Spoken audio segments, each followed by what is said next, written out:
Hey guys, so the S&P 500 index is down more than 18% over the last 12 months, and many individual investments such as prominent tech stocks and cryptocurrencies have fared far worse, except that crypto has increased in price more than 60% from the start of this year. The stock market downturn is enough to cause many investors to panic.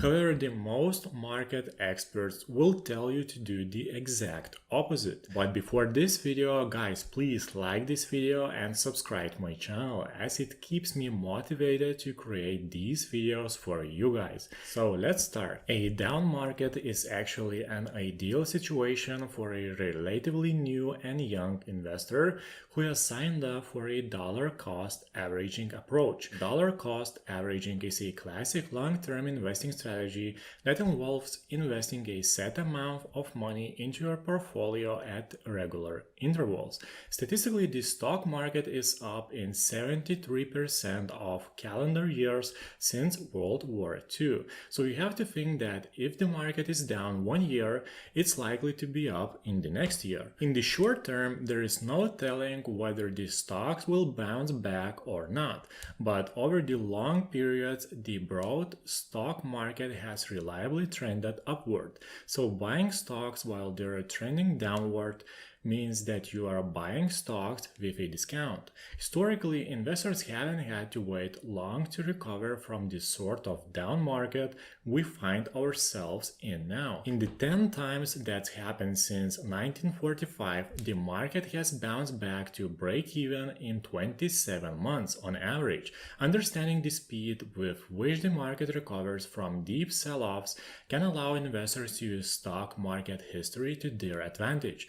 Knowing you will get back to break even can calm your nerves. It's important to notice that all of the above data applies to the broad stock market S&P 500 index, not individual stocks, which can plummet to zero and never come back. But assuming you have a broadly diversified portfolio, buying near the market's bottom means you will earn higher returns when it eventually finds its way to new highs.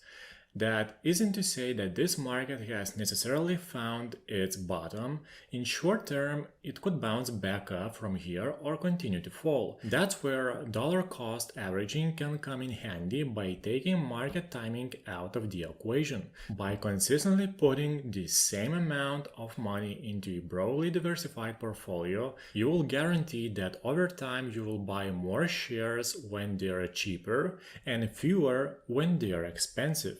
And the sooner you start investing consistently, the better. That's because younger investors have time on their side. The longer you are in the market, the more time your portfolio has to grow at a compounding rate. Say you invest $1,000 today and $300 a month thereafter. If you retire in 45 years, assuming an 8% annualized return on your investments, your portfolio would be worth over $1.5 million. Were you to make the same contributions and earn the same return but wait 5 years to get started, your portfolio value would fall to just over $1 million. So the faster you start, the better. As the saying goes, the best time to start was yesterday. The next best time is now. Now let's compare dollar cost averaging versus lump sum investing. Dollar cost averaging is often compared with lump sum investing as an opposite approach, otherwise known as simply timing the market. Like dollar cost averaging, lump sum investing can also help you build wealth and even better maximize your returns, although with the caveat that you are taking on much more risk. After all, as we all know, no one can really time the market. When investing a big amount of cash into the market all at once, your money gets put to work immediately. With dollar cost averaging, however, only some of your money goes into the market to start, and the rest is set aside for future contributions. This could allow you to catch future dips in the market, but your immediate gains may be smaller if the market takes off sooner than expected. Now you may question yourself whether the dollar cost averaging strategy is right for you. When investing with any method or strategy, the first step is to identify identify the potential returns as well as your risk tolerance.